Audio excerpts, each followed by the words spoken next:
I'm Amanda Ashworth and welcome to Finding You Now. On today's show, we have Camilla Hassan. Camilla has recently turned 40, and as well as being on a list of 40 over 40, she started a new business and gone through many changes. I'm really honoured to have her on the show today, so welcome, Camilla. Thank you so much, Amanda. Thanks for having me. So, Camilla, do you want to tell the audience a bit about yourself and your kind of backstory? Yeah, so I've actually been in Dubai. Next month it'll be 15 years, so it's been quite a long time over here. I came over sort of 25, young, single, completely different life to today, and had the best time. And then I got married. I had 3 children, so I have a 10, a 9, and a 3-year-old. And I've always been a working mum. So I've worked in media, I've worked in retail, I've worked in e-commerce. And recently I set up my own business. So the last sort of 6 months I've been working for myself, which has been amazing. But yeah, it's been a really great journey, actually. I've had a fantastic time here in Dubai. I don't want to leave. So, so yeah. And I turned 40 last summer, which was, Yeah, good. life is very easy here. So I moved here last June. So well, Oh, wow. I don't actually live in Dubai. I chose to move to Ras Al Khaimah, so a bit quieter, a bit more Wow. beachy. So, but we'll Yeah. be relocating to Dubai in the summer. So we share some stuff in common. We both turned 40 recently. So Yeah. a massive. We also undertaken health kicks and also gone through personal transformations in our life. So me switching into the role of a life coach, you starting your business. What made you decide to kind of venture out on your own? Well, to be honest, I didn't think turning 40 would be such a big transition as it was. I just thought it was, people would say about, entering that next decade. But I don't know what happened, whether it was just life transpired to take me on a different journey or if it was, subconscious thing. But it really just made me think, I'm halfway through my life, technically, or in the second half of my life now. And I just wanted to change up a lot of things that were going on in my life, personally, professionally, everything. So I was working in a job. I just started a new job last summer, and it was technically my dream job. And I was really excited about it. But within a month or two, I realized it was actually the opposite of what I wanted. And it wasn't working out from either side. So, a few months in, that was it. I finished and thought, well, what next? What do I do now? I don't, I actually don't know where I want to be or where I'm going. And part of me was like, well, I better start applying for jobs. And I thought, no, I don't want to apply for jobs. So I didn't. And I thought, no, I'm going to do my own thing. And within a couple of weeks, I had my first client. And within, a month, I had a few more clients. And it's just really gone from there. And I've been busy ever since, which is, thank God. But that was one thing that changed a lot. The other thing I think was with that, the flexibility of spending more time with my family, with my kids. I'd always worked. So that was a real struggle to juggle that. And then I had more time for myself as well. So I thought, right, well, I've had all this baby weight, for the last few years. It's time to sort it out. So I've lost about 8, nearly 9 kilos now That's and incredible. feel good. Yeah. Yeah. Did you do that as well? So when I moved, so I lost my baby weight initially. So I have my youngest is 3, and she was a Same. COVID Yeah. baby. Yeah, she was a COVID baby. So Yeah. I Same. lost my weight, and then it all piled back on again. And so Yeah. I was the heaviest I'd ever been. So, but since moving last June, I've lost 10 kilos. So Amazing. I've got a bit more to lose, but I've again with young children, you want to feel energized, and I'm not as young as I was when I had my first one. Yeah, well, this is the thing. I thought, if I don't sort this out now, I'm going to start getting health problems. When you're 25, you don't think about health problems and you can eat whatever you want and you can fit into your size 8 clothes, and that's fabulous. But when you're older, it does take more of a conscious effort to maintain your weight, lose weight, and just feel better about yourself. So I just got back into running, which I love. I went for a run this morning, actually. Is it not too hot to still be running outdoors? No, Or I run now on the treadmill. In the winter, I was running outside, but now I'm on the treadmill. But, I just thought I don't want to have old people's problems. I don't want to have aches and pains. And diabetes No. and high blood pressure and all these things that come with, you know, not taking care of yourself. So I made that decision. I've got to be better for And how myself, do you for my feel? And how kids. do you feel with it? Do you know what? I feel fabulous, but it's also, it's not something you can do for a couple of months and then, oh, I'm done now. It is a lifestyle. It is something which you have to just make, it has to be part of your life, like brushing your teeth or putting your shoes on to go out the door. Like, it has to be a part of your lifestyle. Yeah. And so do you think turning 40 meant that you kind of, was it a starting of a new chapter, almost stepping into your skin? Oh, good question. I think when you get older, even at 30, but definitely 40, you just stop caring what people think. I don't know, maybe other people care. I don't care anymore. I'm just like, I know, you know who you are. You have this innate sense of confidence that I am, this is who I am. This is what I want to be. This is what I want to do. And this is where I want to go with my life. And you just don't have time for the nonsense. You don't have time for people that don't serve you. You don't have time for situations that aren't working for you. You don't have time for unwarranted opinions, and you just don't care about them. And it just allows you to be completely true to yourself and think, you know, that's not my thing. I'm not going to do that. Or that's not my person. I'm not going to invest in that friendship or that relationship or that, you know, situation. And yeah, I mean, it gets you into trouble sometimes because you end up, Yeah. well, I don't know. I'm Yeah. quite I think, outspoken, I suppose. well, one of the things that we were talking about before we started this was one of the Yeah, reasons that I'd actually reached out to Camilla. So Camilla on Instagram is My Desert Villa, and I yeah. came across Camilla last year prior to moving here. Oh, And okay. one of the things that, as I say, makes you stand out is your honesty. And in a world where Instagram can be so filtered, you're incredibly Yeah. real and raw. Well, I do use the odd filter, like my little llama filter, but I think Instagram can actually be a really damaging place. And I've got daughters now who are like 9 and 10, so they're going to be on social media probably soon.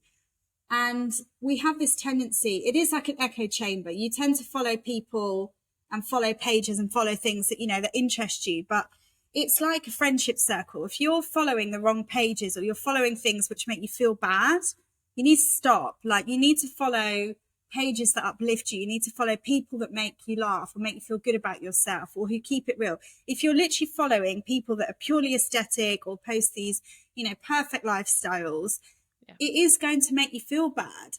And I just try to, you know, in Dubai, we have this kind of lifestyle here where everyone thinks that we live in these huge villas with, you know, every privilege going. And I'm like, no, do you know what? My kids made a huge mess today, or I can't be bothered to cook dinner, or does anyone else find this really annoying? And I do get so many messages like, yeah, I'm like, why is no one talking about this? Hmm. I'm like, well, I'm going to say it. Like, I'm not going to sit here and pretend like my life isn't aesthetic. If you walk into my house right now, there's a massive marble run on the floor over there. You know, there's piles of paperwork, there's kids' toys, there's a set of headphones from school. Like, life isn't perfect. Why are we pretending that it is, you know? But that's what I'm currently filming in my daughter's bedroom, because that has the best light. So I was just like, let's plonk myself in here today. But so not glamorous. And my son laughed at me earlier. He's like, "Are you really doing it like at Indira's desk?" And I was like, "Yeah, absolutely. This is Yeah. like I need to. That's fine." But I think, especially, so I also have two daughters, and I worry Hmm. for them because I remember being a teenage girl, and it was confusing enough back then without social media. So Yeah. how are you going to help your girls navigate it? It's hard because we are kind of entering puberty. There's a lot of hormones going on, makeup, TikTok, Discord, Minecraft, all these kind of things, which, you know, you have to think about those big parenting Yeah. dialogue within yourself to think, well, am I happy with this? Am I comfortable with this?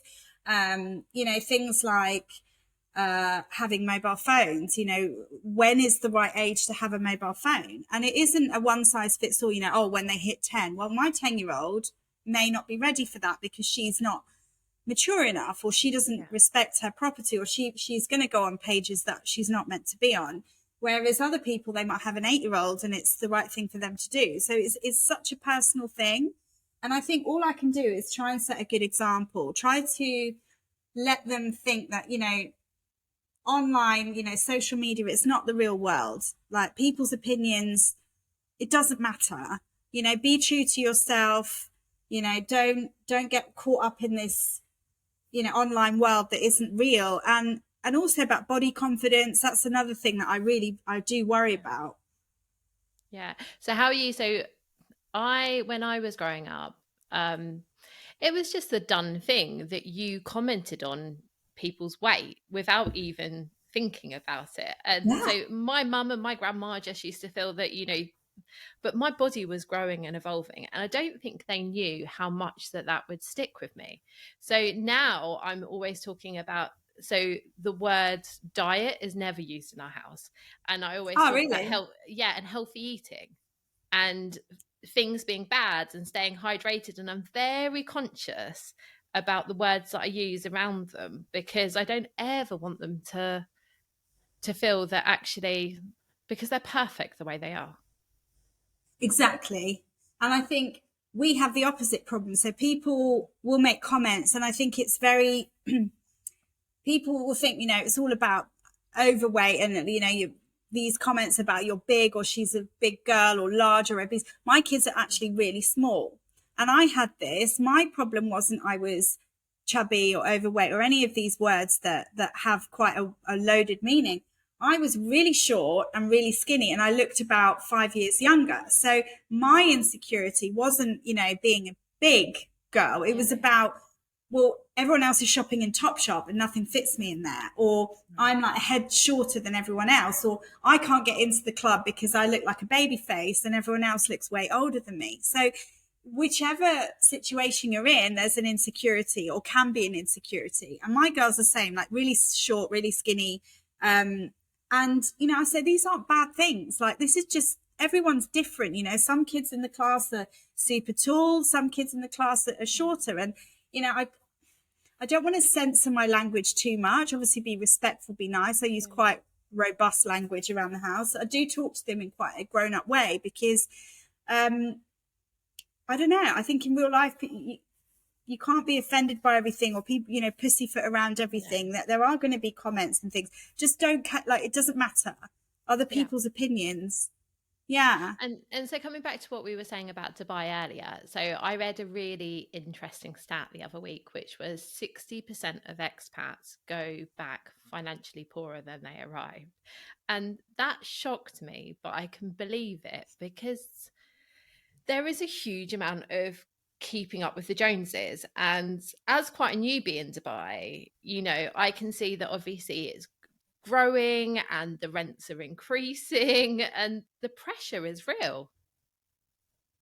It is. I think I've been here now through like 2 recessions. I was here right before the 2009 crash. And then obviously when sort of COVID came along, and that kind of wiped out a lot of people as well in terms of finances. And um, I've never really subscribed to the whole Dubai lifestyle. And when I read these comments and I read these threads about people, you can't survive on this and you'll definitely need this, and make sure you get these benefits and this and this.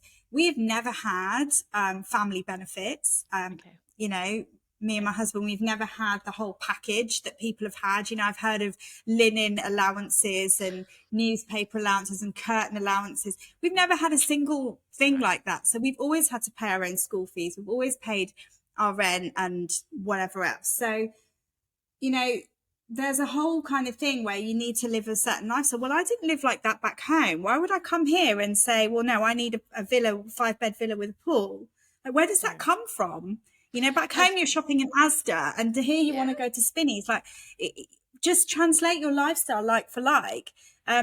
Yes, there's so much to do here. There's so many amazing restaurants and stuff. But were you going to Nobu every week at home? No, No. definitely Well, not. why No. would you do that here? Yeah. And I think, as I say, the Instagram kind of persona, is a very, very glamorous one. But I think obviously the expat packages are getting less and less now, as Dubai is becoming more of a desirable place. And Yeah. but everyone likes to have an opinion. So going back to your business, what's the name of it and who do you help?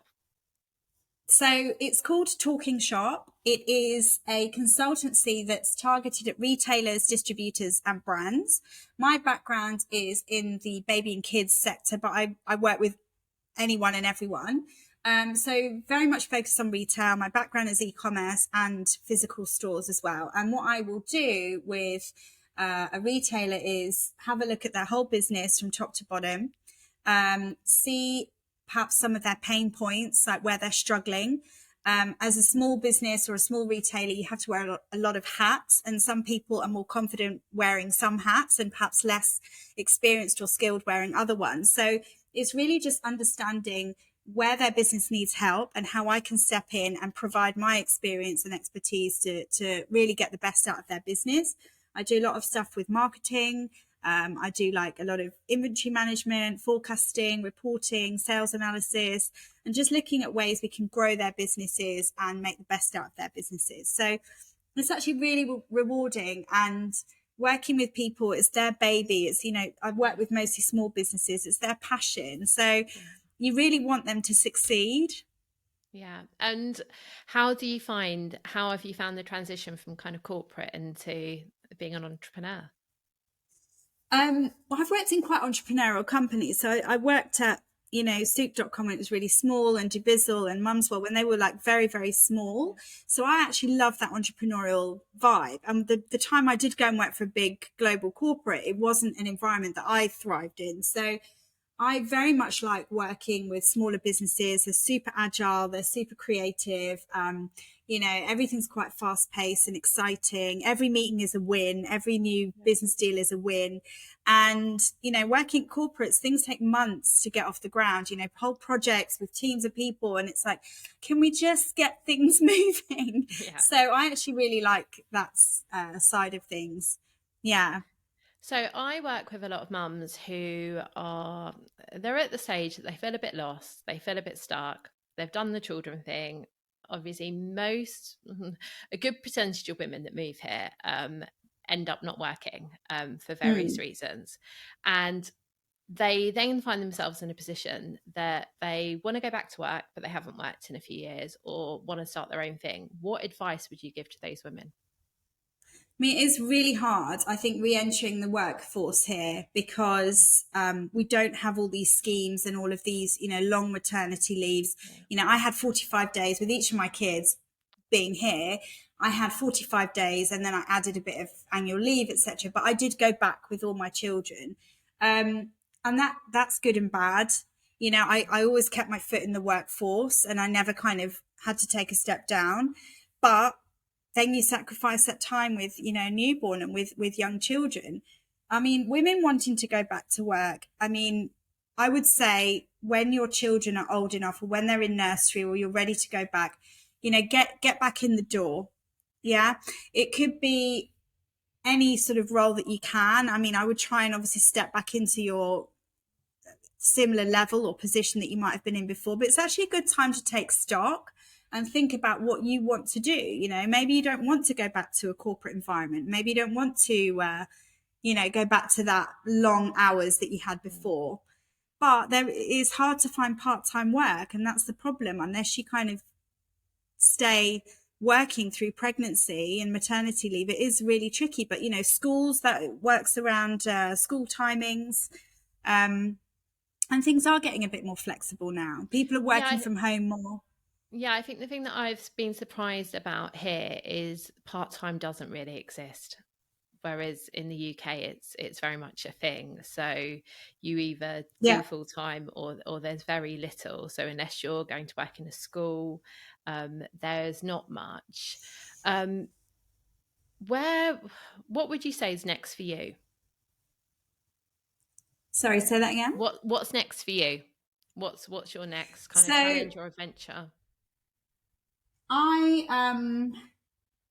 I definitely want to grow my business now. I am getting some good clients and I feel like I have the opportunity to expand. I'd love to grow it to the point where I have, multiple staff and like we can service all kinds of,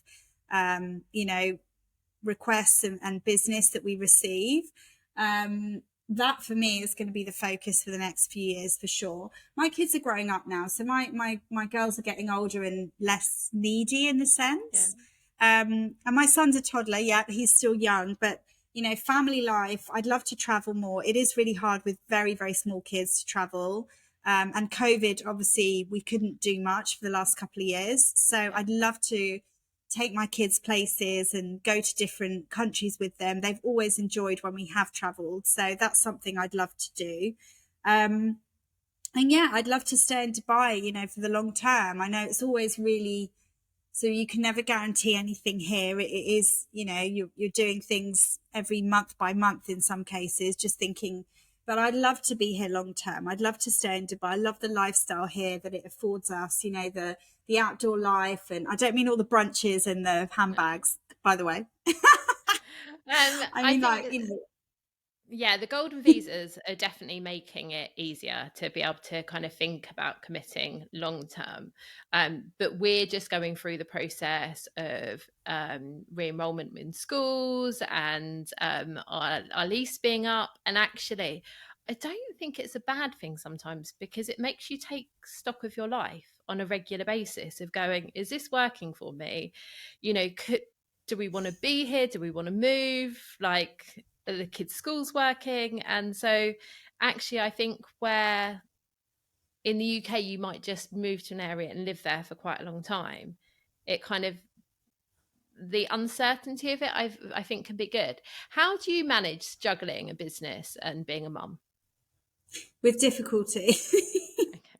I think for me, some people loved working from home during lockdown. I hated it because there's no sort of line between work and home life. And when I go to work, I'm like professional face on, professional clothes on. Like there was a distinct mental shift between, me, Camilla at home, the mum, and where I'm on the floor playing trains or whatever with the kids, and then me sitting at my desk doing what I do. And having those blurred lines, like I don't really thrive. My husband loved it because he's very much an introvert and he likes to get on with his work and he likes to do his thing and doesn't like to be super sociable at work. So it really works for him. He loves working from home. For me, when I'm sitting here writing an email or on a call, I want to be fully in the zone. I don't want to have like a fight breaking out in the corner or someone asking me for an ice lolly. Yeah. Like for me, that's not a good home life balance because I'd rather be 100% in the space of work and then go home and be 100% mum. I don't want to be 50-50 all day long.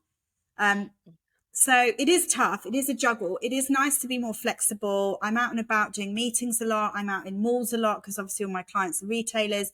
I work from coffee shops sometimes. I work from home some days. So there is more flexibility than being glued to a desk 24/7, but it's not easy. It isn't easy. I've got to do the school run in like 20 minutes. It's always, And I feel like I'm always on the run. and do you find there's never enough hours of the day? Never, Yeah. never.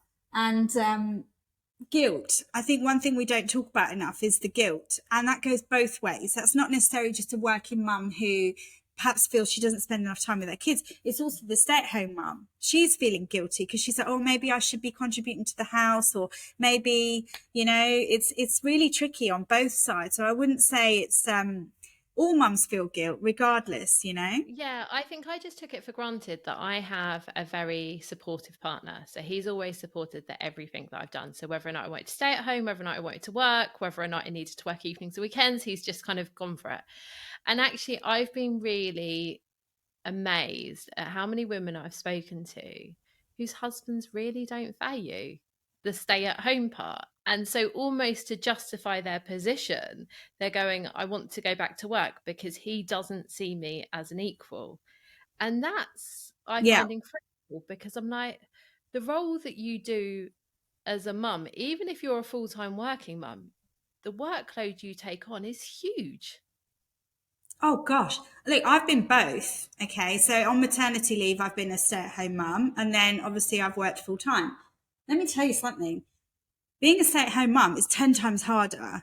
And I always say this to all my friends that stay at home. I'm like, look, love, I get to have a coffee at my desk, or I get to, speak to adults, and my work is done at a certain point of the day. If you're at home, your day starts at 6 a.m. or earlier, and it doesn't finish sometimes till 9 p.m.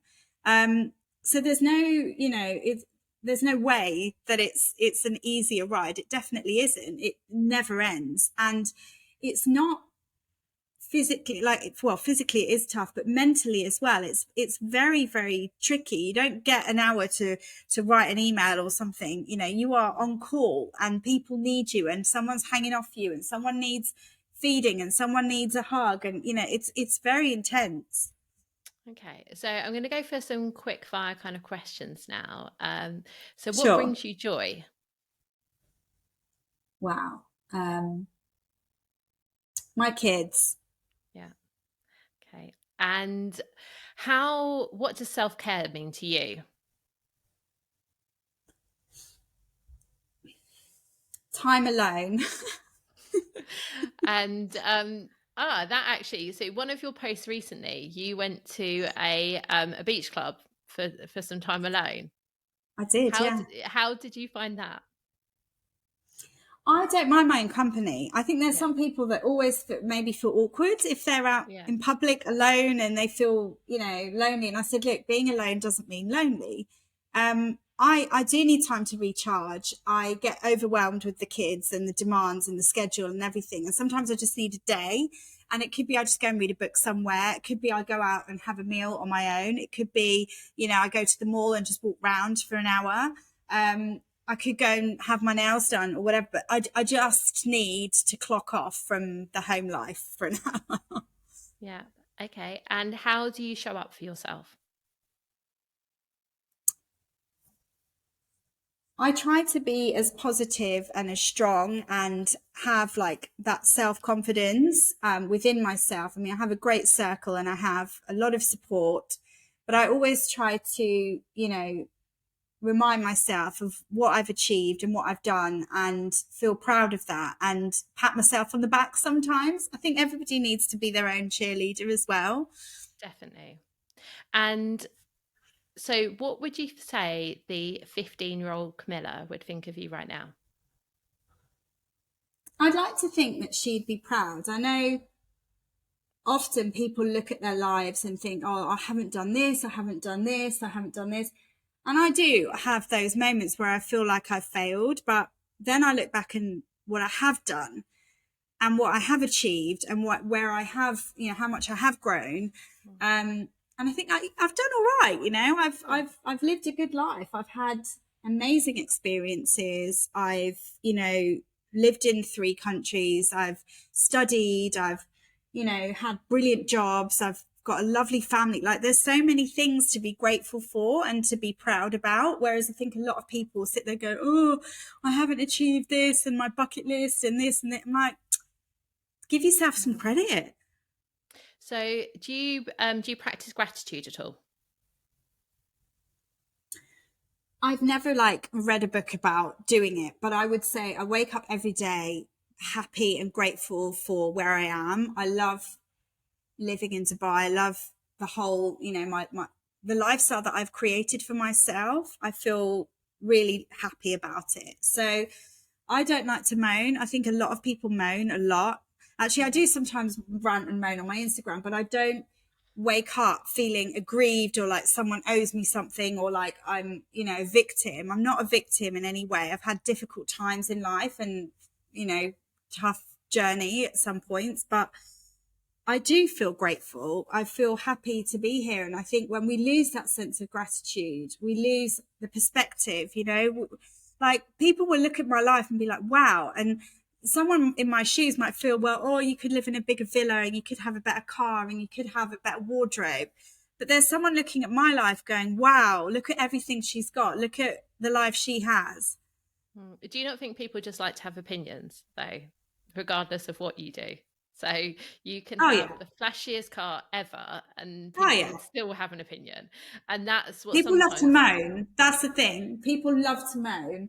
And sometimes I just think, especially on Instagram, I think just stop moaning. Like there is so much joy in every day. There is so much to be positive and thankful for. And and optimistic about. I think I'm quite optimistic as a person. I think that's what I sometimes find. So I struggle when people can't see the joy in the small things. So, probably about Yeah, 2 years ago, we started at dinner times practicing gratitude. So, everyone went around the table and said 3 things that they were grateful for. Now, I sit amazing. down at the table, my kids remember before I ever do, and they insist that we do it. And it's that thing of just going, for the meal that you're eating, or for the friend that you had over, or for, just being healthy. And I think there's a lot to be said for just, appreciating what you have. Absolutely. Especially here where everything's like such a treat. Like my childhood wasn't like this, This weekend the kids are going to aquaventure and they're going out for a nice dinner and they've got a play date on Friday. It's not, they have a lifestyle that just I would never have dreamed of No. in the 1980s. So I want to remind them that this is not everyone's experience and there are less fortunate people and that, I never want them to come sort of jaded and very sort of demanding because then I think I've really failed. So I don't want to buy them everything that they ask for. And I don't want to buy them all the electronics and all the things and take them everywhere. And they can be happy with the life that they have. Like it's more than enough. Yeah, and I think Dubai can slightly warp that as well because there's always going to be someone that has a lot more than you, and just children just understanding that actually, like, so for me, kindness is the most important thing. That if you're a good person and you have good values, it doesn't matter what you look like, it doesn't matter how much money you have. It's just that actually you're a nice person. Yeah. And I think in Dubai as well, like, I've been here a long time and I think surrounding yourself with the right circle, there are all kinds of people here. Like I've met a lot of interesting people, but having a really tight knit circle, people complain that they don't have a good solid circle of friends or people are flaky or this and this. I'm like, well, you need to find your tribe. You need to find your people. I've got the most incredible people in my life, the most incredible friends, and I feel really lucky to have found them. But you know, like I can't be around people. I'd rather not have people in my life than just have people that aren't going to add value or don't align with my values or don't, practice being a good friend. I need to have people that are amazing, and I'm lucky to have them. Well, it sounds like life's good, and it sounds like it's only going to continue to get better. And so, I hope so. where can people find you? So my personal Instagram is my desert villa, and I post all kinds of stuff about just life in Dubai, bargains, cleaning, organizing, meal plans, saving money, budgeting, that kind of stuff. So that's my desert villa on Instagram, and then my professional page is talkingshop.me, and that's where I talk about retail and consulting and what I do for brands that I work with. So that's Okay, me. brilliant. Oh, fantastic. Well, we'll put your links below so people can see them and connect with you if they want to. But thank you so much for taking the time out to speak to me today, and it's been a pleasure. Thanks, Amanda. I really appreciate you having me on. Thank you. Take care. Cheers.